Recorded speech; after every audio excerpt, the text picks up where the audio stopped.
And now, it's time for a Star Trek story.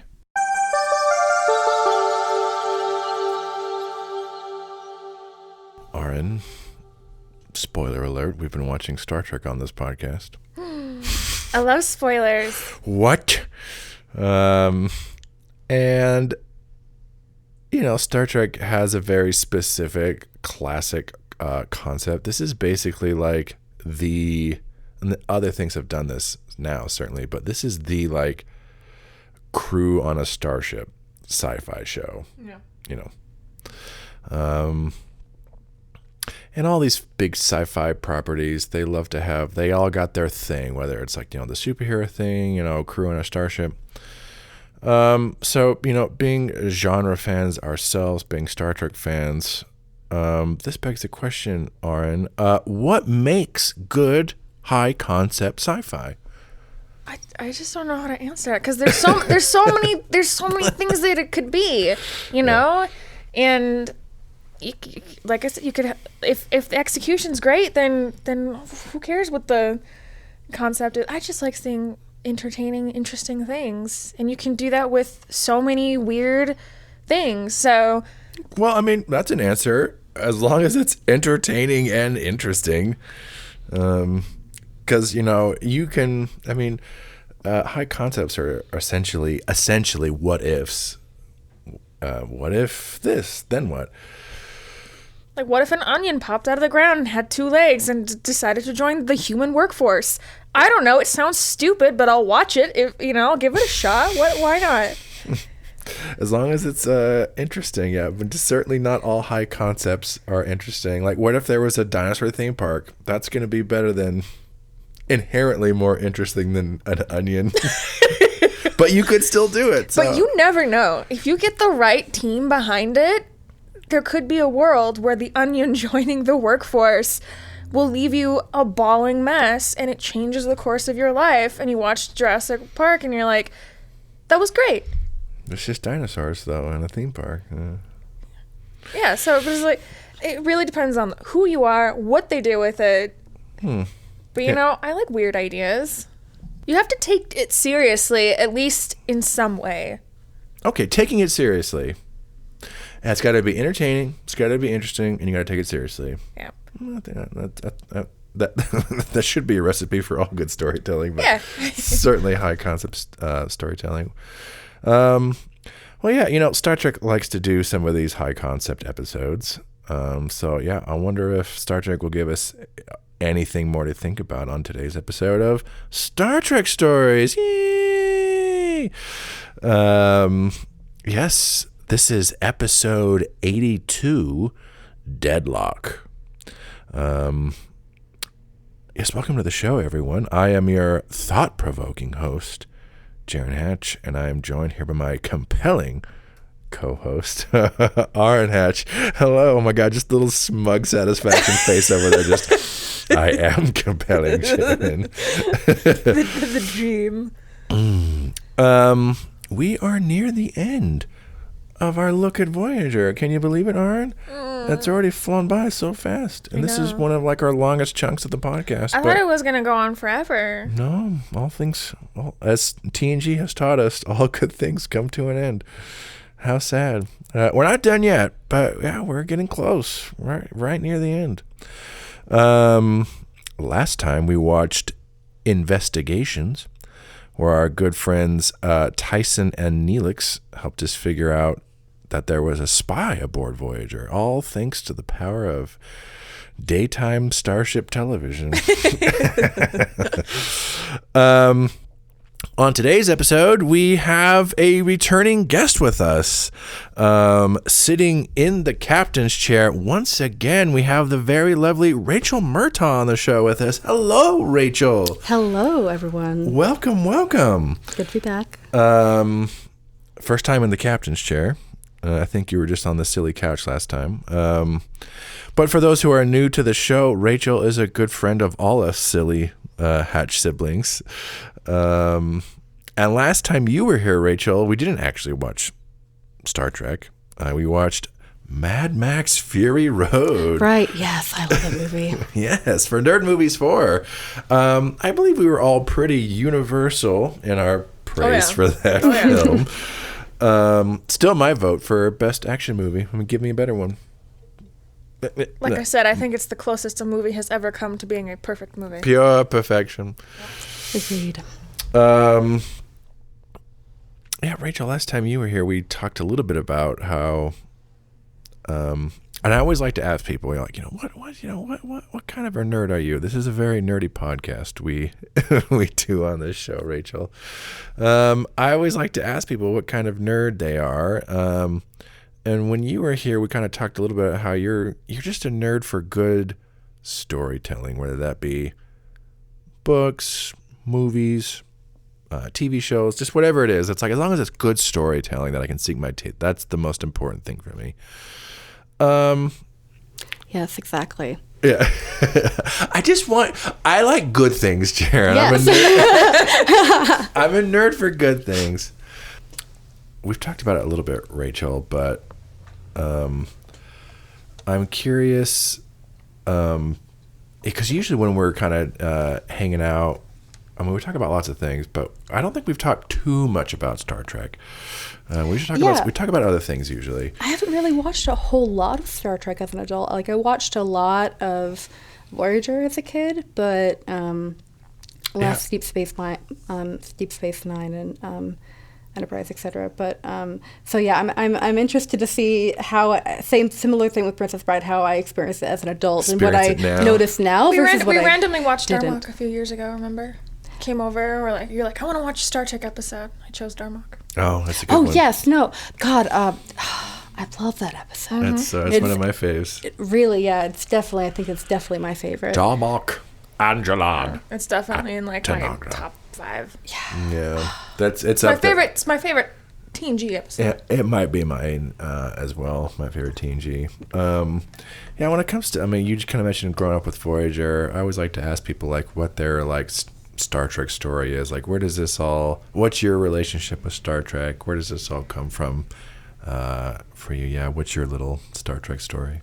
Well, when as a kid you watch so many different shows that you don't really remember how you first started watching them. Like, when I look back at my childhood, I'm just like, I can see myself sitting there on the floor watching the TV with the knob, watching just. I just remember loving that, like, I got to explore these fun concepts and situations, and I love 7 of 9. Who was not gay for 7 of 9? And that was she was a big part of the show for me. For all of us. Yeah, let's be honest. For all of us.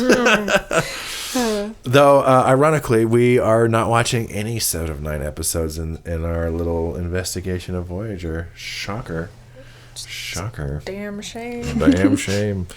Was it mostly just Voyager growing up for you as a kid? Did you check out any others, or did they just kind of come a little later? Yeah, no, I think I mostly watched Voyager, and then I watched some of the others over the years. A little bit over the years, yeah. Yeah, I've definitely enjoyed TNG most as an adult. Gosh, Picard is Daddy Picard. This would be a lot of fun. Like, see how Voyager holds up for you as an adult. Before we get into it, I know you have a brain geared toward good stories. What do you think, Rachel? What makes good high concept sci-fi? I think similar to what we were talking about earlier, the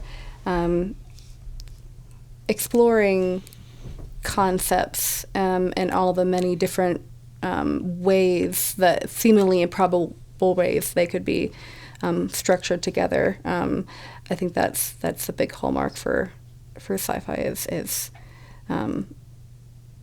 exploring that what if. The good exploration. I think I would agree. Like, thinking about it myself, I'm like, there's lots of different what if questions that you could explore. I think it's one of those things where it's like, the more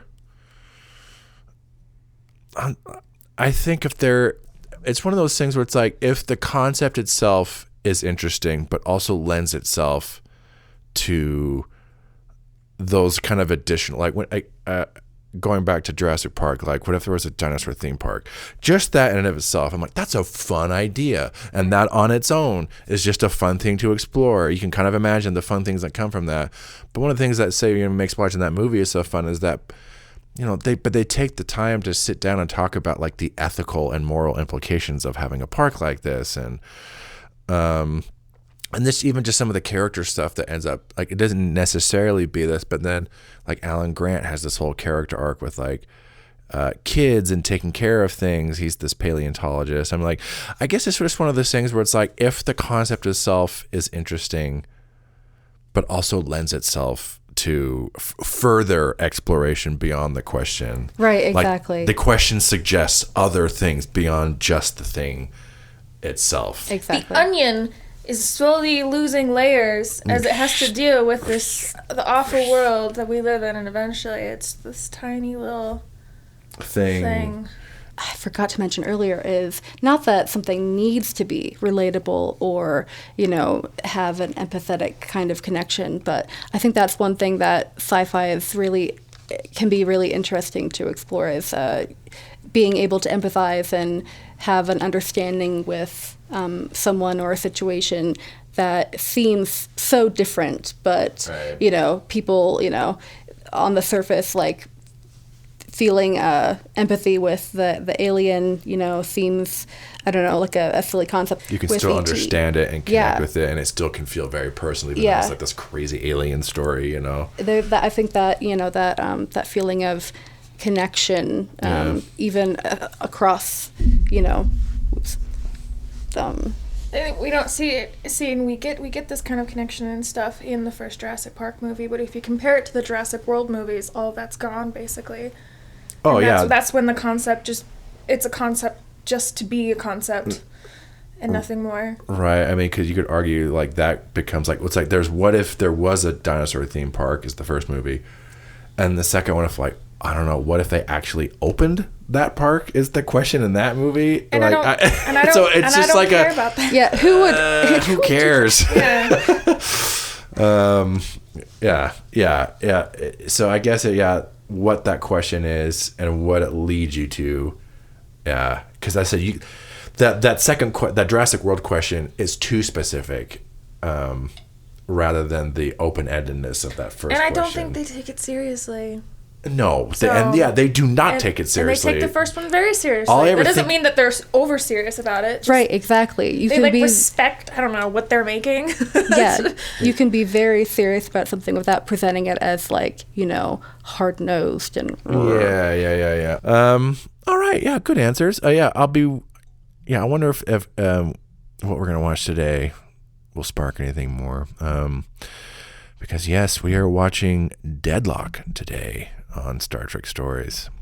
Yes, this premiered March 18th, 1996. This is the 21st episode of the second season of Star Trek Voyager, near the end of this season. So we're getting near the end of this first era of Voyager. We've been watching these kind of first two seasons.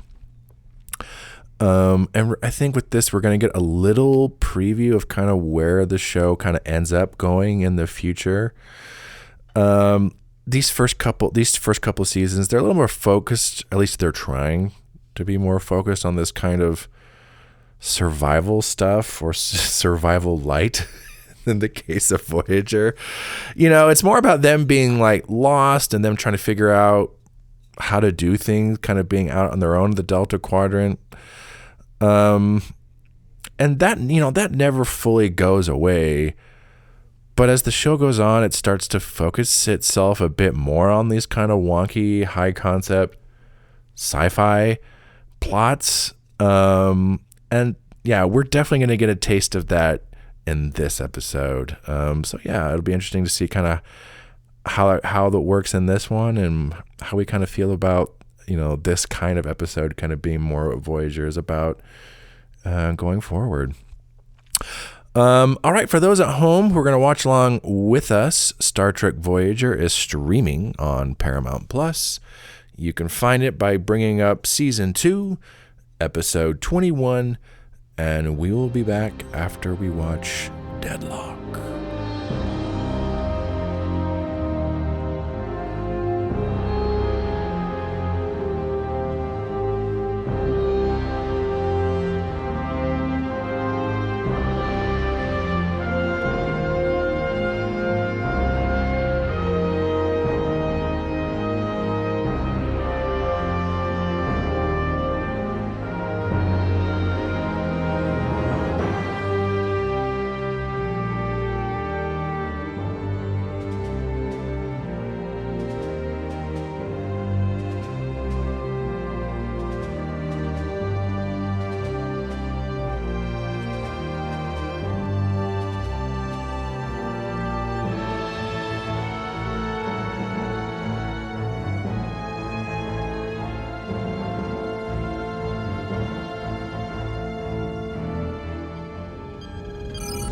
Captain, this comlink might not last much longer. What's happening over there?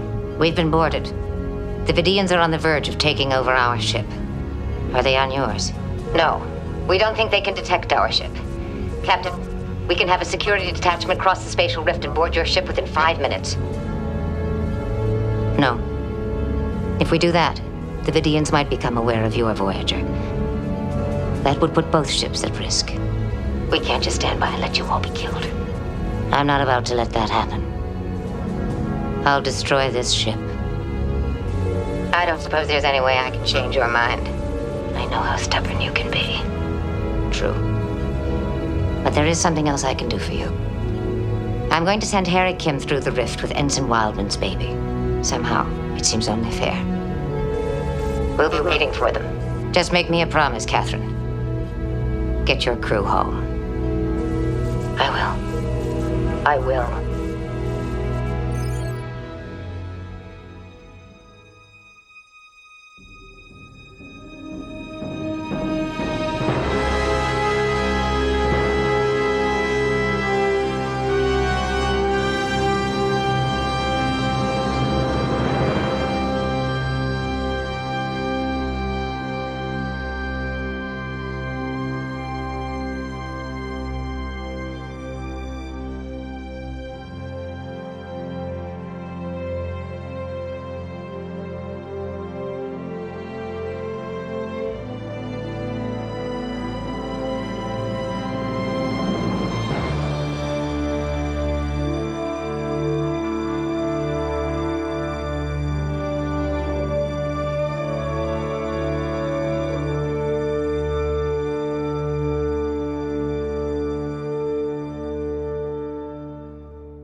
We just got done watching Deadlock.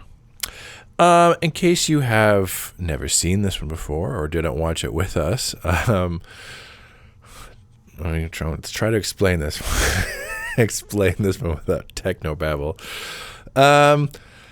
So in the beginning, so it's previously established in Elogium, the episode Elogium, Ensign Wildman, we know, is pregnant. In this episode, in the beginning, we start with the birth of her baby.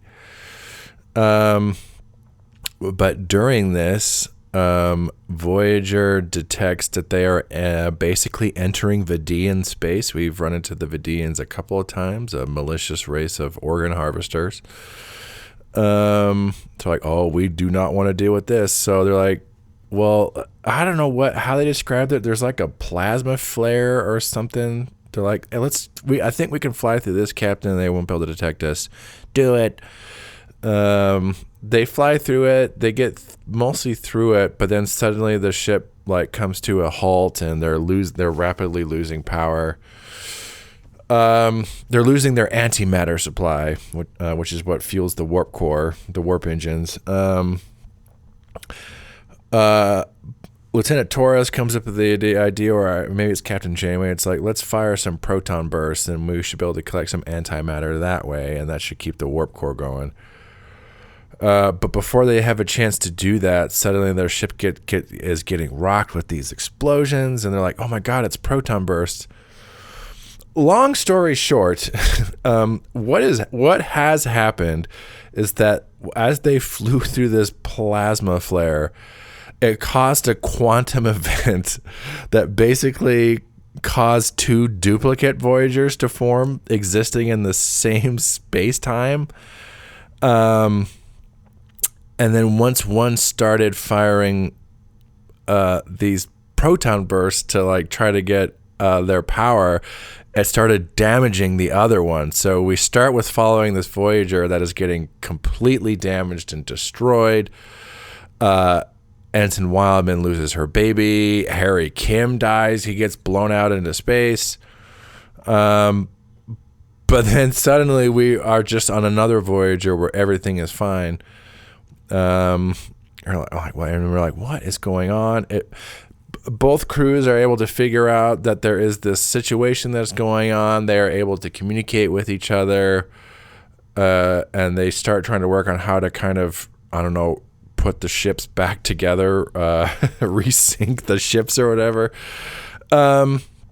We get a lovely scene of, because one of the Captain Janeways comes aboard the other ship, and we get a delightful dual screen action scene of Kate Mulgrew as Janeway acting against herself. And what ends up happening is that the Vidians end up finding Voyager, but they can only detect one of them. So they end up boarding the one that is not damaged.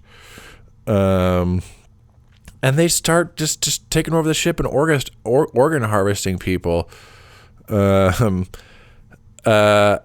Janeway decides she's gonna self-destruct her ship, and she sends Harry Kim and Ensign Wildman's baby, because in their Voyager that baby was fine. She sends them both over to the other Voyager, and then she self-destructs her ship, taking her crew and the Vidians with them, leaving the other damaged Voyager a chance to go on. They end up kind of repairing the ship and being able to go on their merry way, but after both like Janeway and Harry Kim and have some existential crisis about what has all happened. It is ludicrous trying to explain this episode, but I think that's more or less it. Wild, wacky stuff, as we've said a few times with Voyager. We'll start with some initial thoughts. Rachel, initial thoughts on Deadlock.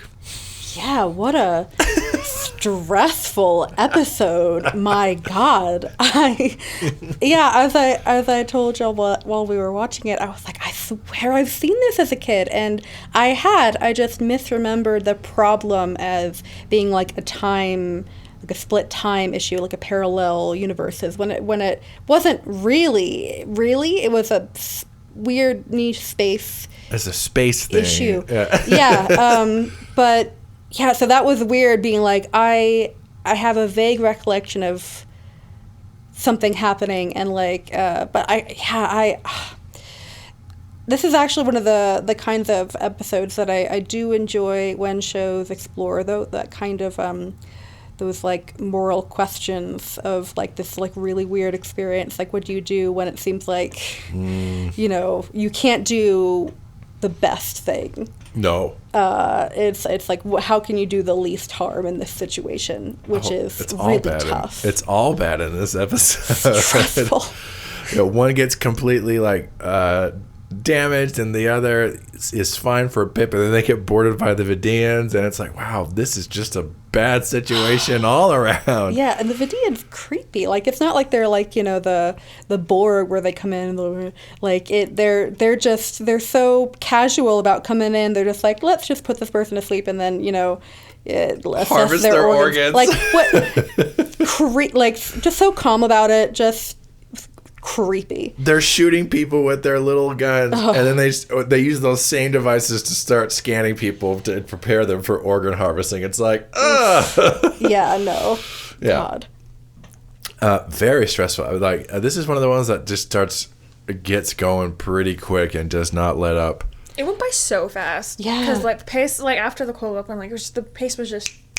Exactly. It's like, I need a moment to breathe. Oh my god, yeah, what's going on? Yeah, Aren, initial thoughts on Deadlock. I didn't remember anything in this episode except for Harry Kim getting blown out into space. Yeah. Harry Kim dies in this episode and then doesn't. And then dies. It's fake Harry Kim, but real? I don't know. Yeah.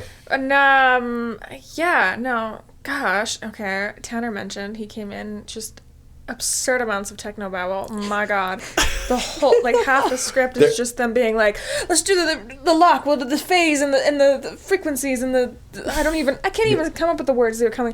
The doctor's just like, oh yes, tell my counterpart that I did this whatever super scientific term. Hemocythemia. Oh, I'm glad you remembered it. What the hell? You said I won't remember it. I'm like, I remember it. Hemocythemia. Jesus Christ. Yeah, no, that's so much. Yeah. So plot. But Janeway was great. Oh my god. Yes. Two Janeways. Two Janeways in this episode. Powerful. Wow. We've seen a double duty before in the podcast, but oh my god, seeing Kate Mulgrew going against Kate Mulgrew, so good. I mean, their little scene together, it's my favorite scene in the episode. Just that, but they are so close together. So and I close. swear one of them is just looking at the other one's lips the whole time. She is. She's like this. She's like leaning down, but she's like, you can see her eyes very clearly. She is just looking at her lips, and then I feel like the other one is just like, I'm just pretending I'm not seeing that, but it's like, oh my god, kiss already. You are so into yourself, bitch. Oh, the energy was something else. We came to the same conclusion, and I don't know why that excites me so much.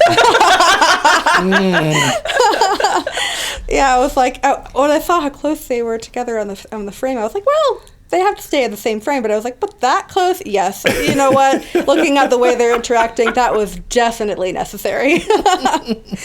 Gosh. Yeah, no, I noticed how villainous Janeway is, like, I forgot how villainous she sounds sometimes. I was like, I was totally into it. Like, she's totally into it, clearly.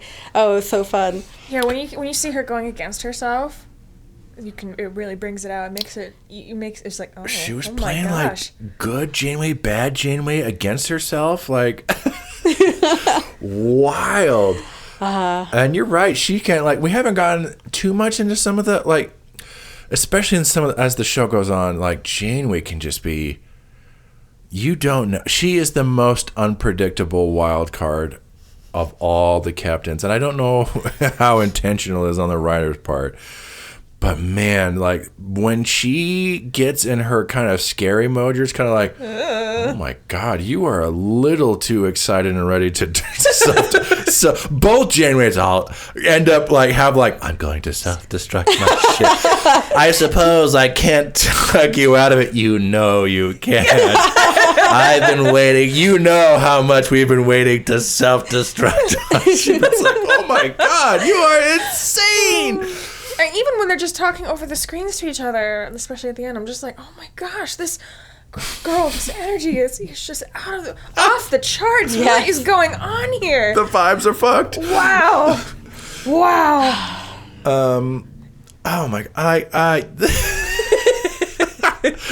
trying to come up with like a thoughts and feelings on this one is, I don't know. It almost seems an exercise in futility, because I'm like, if I'm going off of pure entertainment, I'm like, oh my god, yeah, sure. Glued to the screen. Yeah, I was like, we were man. all like, sometimes, like, when we've talked about it on the show before, it's like there are definitely episodes where we're just like, there's a lot more happening on our end, and us either like taking pot shots at the episode or making fun of it is kind of where the fun of the episode comes, or the eating snacks and talking about shit and like, oh yeah, Voyager, or we're just so invested that it's a lot more quiet on our end. This was definitely one of the more quiet ones. For sure.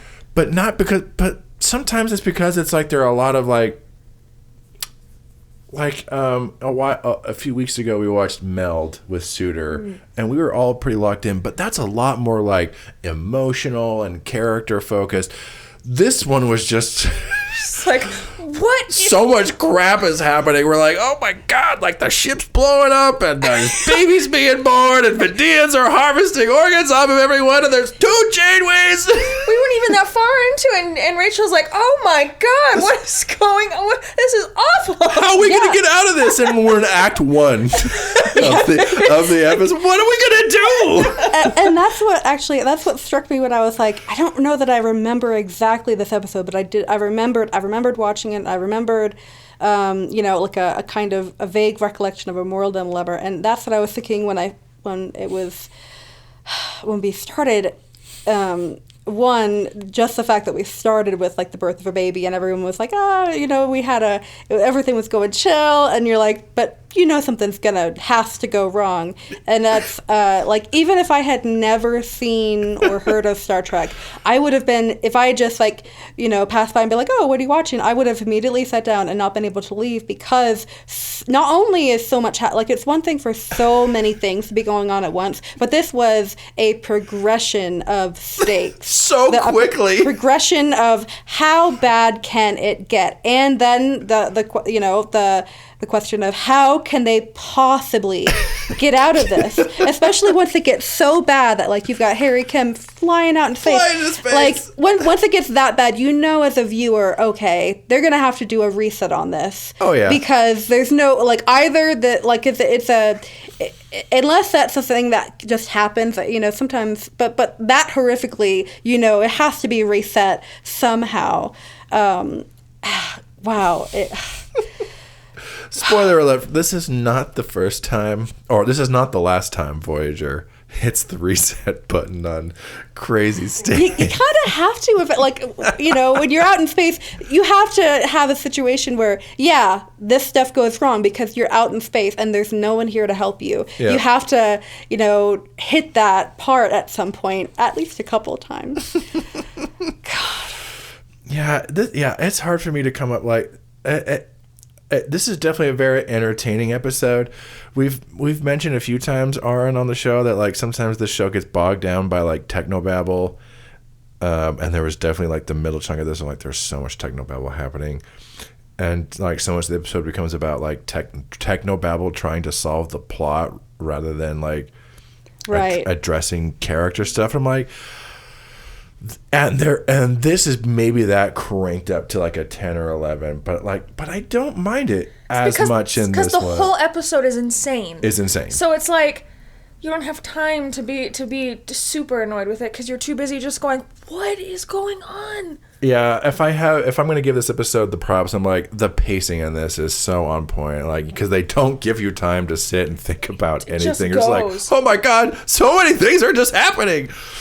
Right, yeah, it's not just can we fire the lasers? It's, is our crew going to, not only one, but are both crews going to survive? There goes one of them. The stakes could not be higher. Yeah, so I guess trying to break it down, now that we have time to stop and reflect on it, we get this story about 2 Voyagers existing in the same, time and place, but they're both stuck. They're both under threat.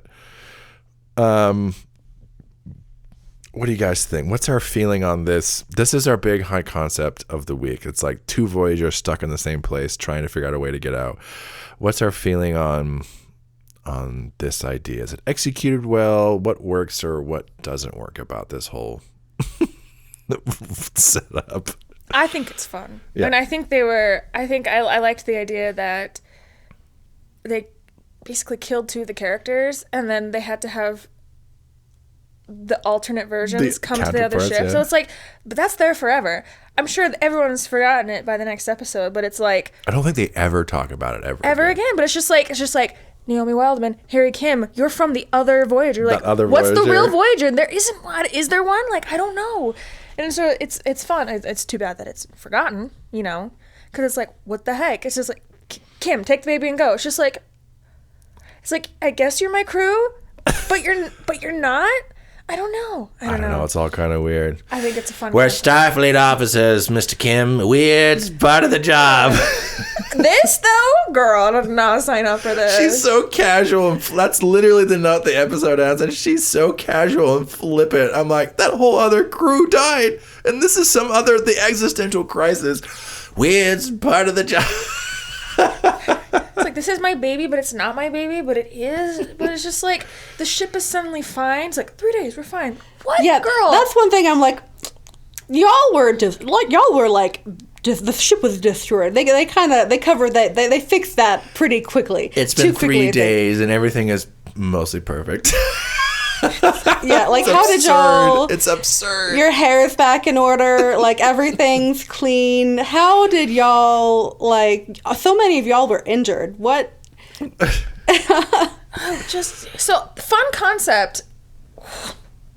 Some of the execution was great. Some of it, the ending was like, what? That this is the note we're ending on? Something just...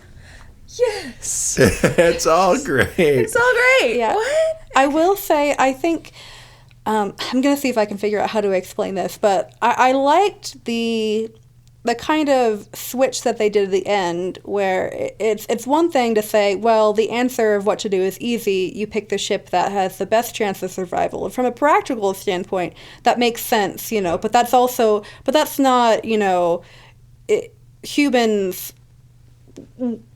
It's still a very difficult, dilemma to solve because, we're empathetic creatures. But I liked that they ended up opting to save the one that where it looked damaged. like they were hopeless. Were very down on their luck. Just very, very.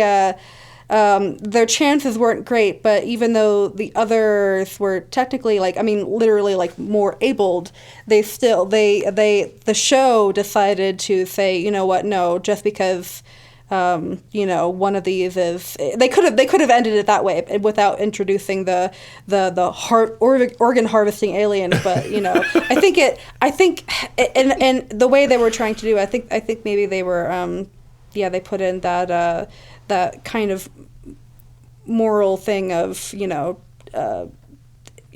life is still valuable regardless of how bad the situation is. I guess is what I kind of took away from that. I think what they were trying to maybe it was unintentional, but that's what I thought. I liked that because otherwise it kind of almost comes away as like I'm forgetting the word for it now, but so I think some shows, especially like superhero shows and that kind of thing, when you have a really powerful crew, you have you can accidentally get into that. Is this making sense? Yes. Because they're both concerned about, especially once they realize what's going on. It's like both there's a scene where both B'Elannas are like, we could keep doing the proton burst, but both James that's going to hurt the other crew, and exactly, so even though one's in a clearly worse situation than the other, but they're both looking at it from no, but that doesn't matter. It's not they're not looking at it completely strictly utilitarian, where it's if you can look at it just well, this, like you said, this one has the best chance. Or if you really, boil it down, it could be it's not quite this, but a might makes right, where it's this one is the one to save because they're in the best position, but they're both no. And then, they play with your expectations about which crew is going to survive at the end of it, and I think my biggest criticism is, I'm listening to both of you, because I like that they subvert your expectations about which one is going to survive because of the Vidians coming, and I think that's really cool that they do that. But then everything's all hunky dory at the end. Exactly. So I'm well, if everything was going to be all hunky dory, then just pick the good one then. But I get where they're coming from. Well, we want to play with your expectations. I'm cool. But if you're going to pick the bad one, end it on a note, on this note of uncertainty. Absolutely. Where you don't know. And they just, once again, Aren, they just won't commit to the bit. Yeah. Like, I'm like, just let them. They should be damaged at the end of this episode. When the next one starts, it could be a different episode, but you need to see them still picking up the pieces from this. Like, commit to it. Otherwise, it kind of robs, because you said the stakes are so high. But the fact that the fact that they picked the bad one to survive is an awesome idea. But then the fact, like, literally a scene later, everything is mostly fine. It robs some of those stakes. It's like the stakes were so, and it almost feels like, well, then there's no consequences. Harry Kim's back. Yeah. You know, the baby's back. You're just back to the status quo. We're back to the status quo, and it's ended on. It's part of the job. And in that case, why explore that idea? Why do it in the first? Why? Yeah, we know they can commit to an ending of uncertainty because they've done it before. You know, where everything's not, tied up, wrapped nicely in a bow or whatever. No, it's just too clean at the end, and I feel like that's the biggest. Because otherwise, even with all the weird techno Babylon crap, I'm still okay with it. Up until that point, I'm like, I definitely agree. The end, it's a very awkward, like, stitched together feeling of trying so hard to commit to being like a kind of, now we've returned to the comfortable status quo, here, don't worry, viewers, we aren't making you feel too hard or think too, that's, I totally understand wanting to return to that, but I do think that having one episode where you end it with that feeling and let it be genuine. What do you guys think? Does this episode have anything, I don't know, deep or meaningful in terms of like theme or character? I don't know. Do we think there is a missed opportunity here for exploring more? Would this have been better with deeper material, or is this more or less fine just as like a situational? This is mostly a situational story. Would this have benefited from something a little deeper or not? I don't know. What do you guys think? I'm fine with it just being a fun, just like a romp. Yeah. Yeah, I don't think it necessarily needed more than it deeper stuff than it was. I think actually it might have. I think they managed to kind of have both, right? I think because we were both, even while everything was like getting awful and stressful, we also had the "Hey, how you doing?" moment from Janeway to Janeway, which was, So I liked that. I liked that they did both. I think the major thing it would have benefited from was from having like you said, letting the ending be true to itself as far as if you're going to go with the whole, deciding that the one's going to live, one's going to die, but still kind of show like the crew within the weaker situation survived. It was interesting that they decided to not they inevitably made it basically. They took they took the question of what to do out of Janeway's hands, kind of, because it looked like we knew what she was going to do, and then. No, they were in the middle of deciding, weren't they? They were in the middle of trying to figure out how to fix it. So the weaker crew Janeway was set on what to do, but their hand was just forced because of the Vidians. And I do feel like I wonder if that too was a attempt to, I guess not. Not necessarily that Janeway would have been made a villain, but I guess to take any kind of potential judgment away, less judgment away, perhaps, by taking it out of her hand. But I don't know. I think maybe extended the scene with her and Tuvok, and instead of talking about the weird logic or garbage or whatever, she could have been like, I actually feel like relieved that I didn't have to actually make that decision for my crew, even though I was prepared to do it. But she did, but this other Janeway did? Yeah, I feel like that would be, just for her to express a little bit more to Tuvok. I have to be honest, Tuvok, when I think about it. Part of me feels relief. In one way, that I didn't have to make that call. Like Yeah. Yeah. It was something like that. I feel like would have been great because that was kind of the thing we were getting in the episode. That was not just plot. Yeah. You know, and that would have been a way to maybe give it a nice note. I feel like everything is pretty surface level, but I think sometimes it's easy for surface level to be unnecessarily equated with that means bad. And I feel like this episode is pretty, like, there's not a lot of deeper stuff this episode. It's entertainment. It's pretty surface level. I'm like, but it's very, for the most part, effective in what it's trying to do. It's very much a thriller kind of thing. Yeah. A thriller with an intellectual exercise. Yeah. And moral exercise question. Yeah. Moral dilemma. All right. I think we'll wrap it up with some final thoughts. Rachel, final thoughts on Deadlock. Yeah, this was just really fun. I don't know. I know I say that, like, I'm not, like, the biggest, like, you know, I'm not going to go into a space show by default. It has to have something that I'm interested in, and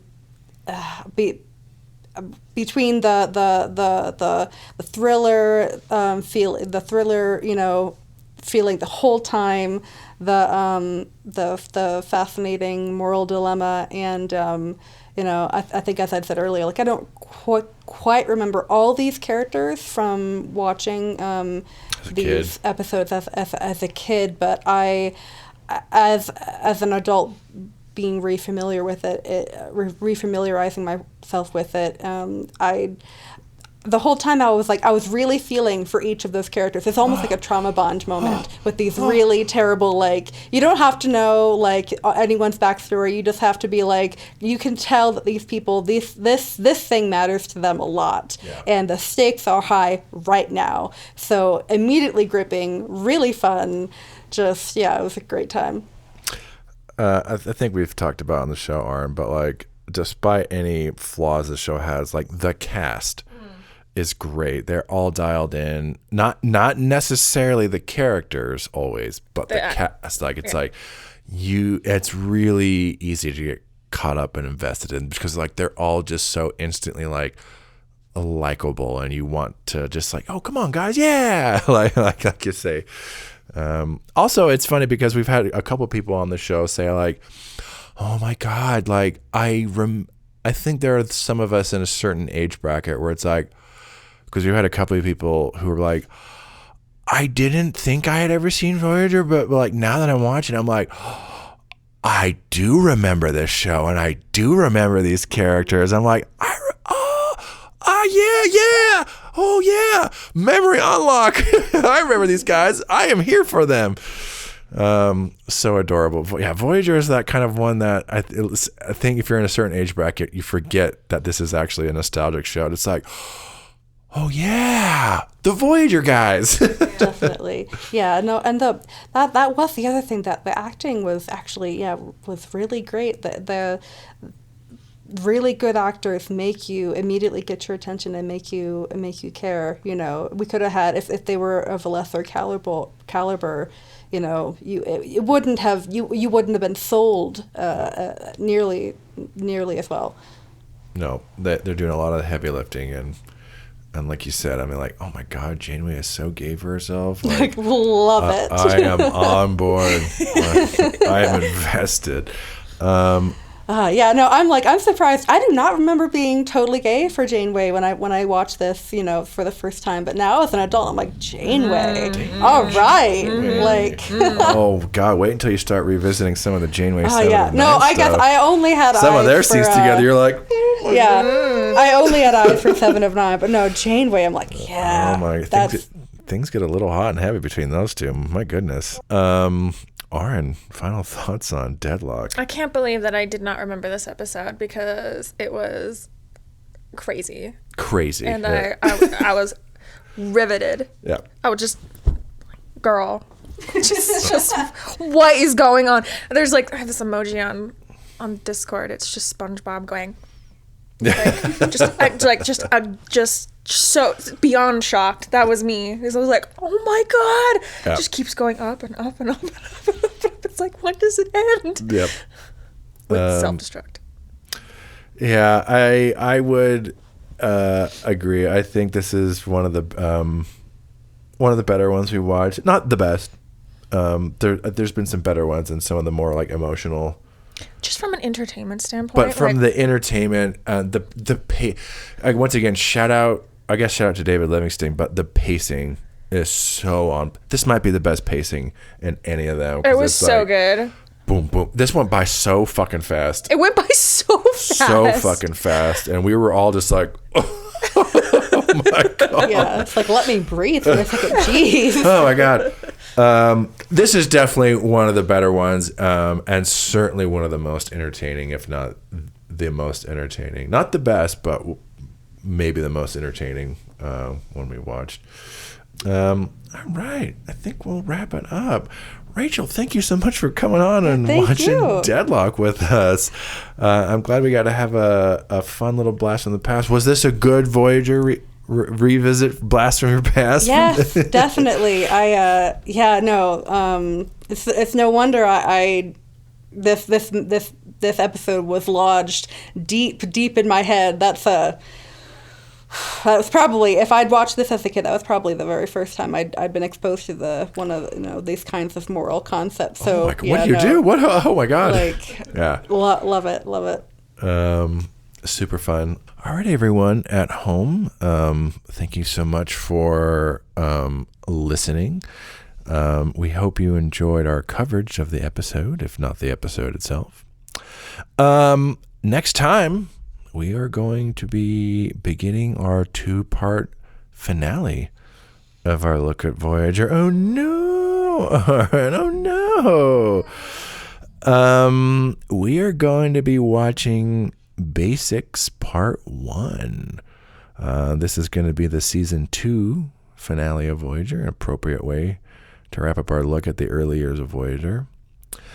And we are going to be having a couple of returning guests on to help celebrate this 2-part finale of Voyager. Once again, our dear friend Tyson Baker will be back on the show with us. He's been on a bit in the last little bit, and more Tyson coming up. Also, our good friend Andrew Naden will be back on as well. Tyson and Andrew for our little 2-part finale. Exciting times. All right, everyone. Looking forward to our 2-part finale. Hope you are all there. Rachel, once again, thank you so much for coming on. Thank you. Aren, as always, thank you. Of course. And we will see you all next time. Hopefully not giving birth to a little baby that has big old giant ass spikes on your forehead.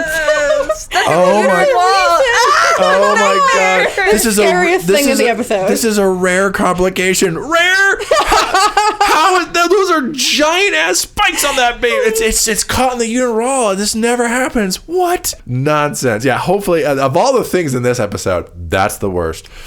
Baby with sharp hooks on their while giving birth.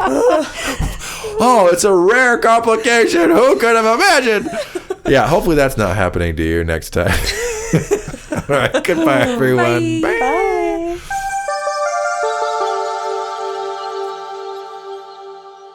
Thanks for listening. If you'd like to share us your own Star Trek story, you can email us at storiedstartrek@gmail.com. Or you can visit our Discord server. You can find us by clicking on the link in the show description.